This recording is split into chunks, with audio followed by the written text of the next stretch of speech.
glad you could join me here today. I have a lovely little project for you. This is made with the Spellbinders Amazing Paper Grace Die of the Month, and it's a little 6x6 mini album just made with heavy cardstock covers. And first I'll show you the die that I used. This is such a fantastic die. This outer frame cuts a scalloped edge for a 6x6 card or mini album or folio, and then you have these beautiful intricate corner details that you can insert, and then a square piece in the center and this lovely little kind of starburst and even a little flower. There are 9 dies all together, so almost unlimited combinations that you can do. I can't wait to make more. As soon as I saw it though, I thought mini album. So that is what I did. And this is just a simple 6-inch by 18-inch piece of cardstock that I've scored and put together. Let me tell you, these dies cut like butter. They just one passed through and every single little piece came out. It was wonderful. So I layered these intricate corners over the plain piece of cardstock, and then I used the square center to create this wonderful shaker. I mixed handmade flowers using the die. I cut them from the Simple Stories Simple Vintage Garden District paper pad, and then I mixed those with little birdie flowers. These are Helene Amor Mio, and then these are Marguerite, I think.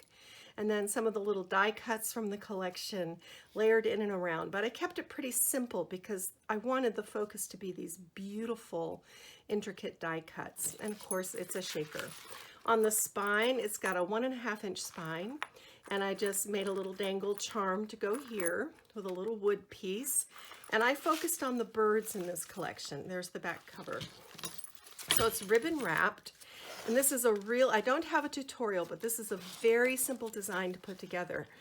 Basically, you cut your 6x18-inch piece and score it at 6, and then, what would that be, 7.5.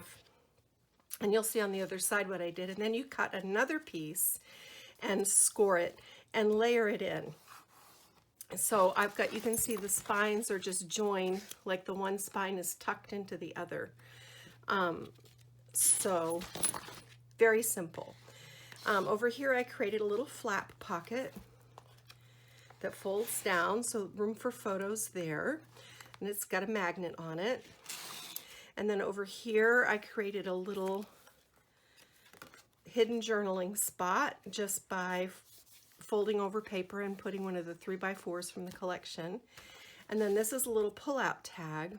And I used those intricate corners to make a really beautiful pull tab just by gluing it in between the layers of paper.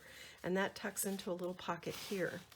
Then this flips out, and we've got a 6x6 page here with room for photos or journaling, a little tuck spot here, and then this is a pull-out page. So 1, 2, 3, 4, 5, 6, 7, 8, 9, room for 9 photos and journaling.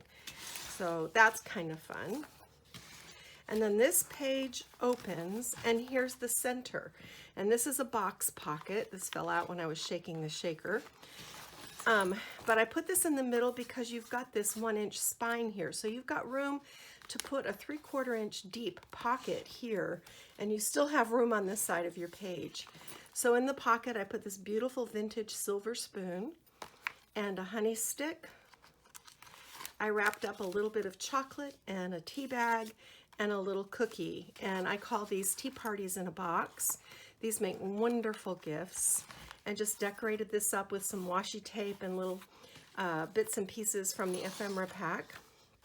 And then over here I used one of the frames to frame this 3x4, and then this page flips over, and here I've got a little pocket with a decorative tag that goes inside, and these are the handmade flowers.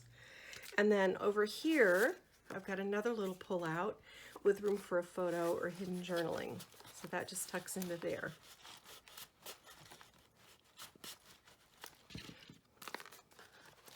and this goes back in the pocket. Then over here I've got a little waterfall page, and again you can see how I just used the die cut center square piece. That's this combined with this to create this beautiful little decorative piece on the flap, and then room for photos in here. Then in here I took one of the 4x6 and scored and folded it to create another little hidden journaling spot. Then this page flaps out.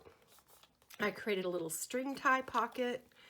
I used my paper punch to punch out some of the cute little bumblebees from the patterned paper, and then here's a lovely spot to tuck in more photos or little notes or mementos or souvenirs. So it's just a sweet, simple little mini album. Very easy to put together with that binding system and using this wonderful, amazing Paper Grace Die of the Month from Spellbinders. So I will have a linked supply list on my blog along with other tips and tricks. So please stop by Kathy by Design. If you haven't subscribed to my channel yet, I would love to have you along for the journey. If you enjoyed this project, please give it a thumbs up so other crafters can find it. And now I'm going to go get my craft done. Bye.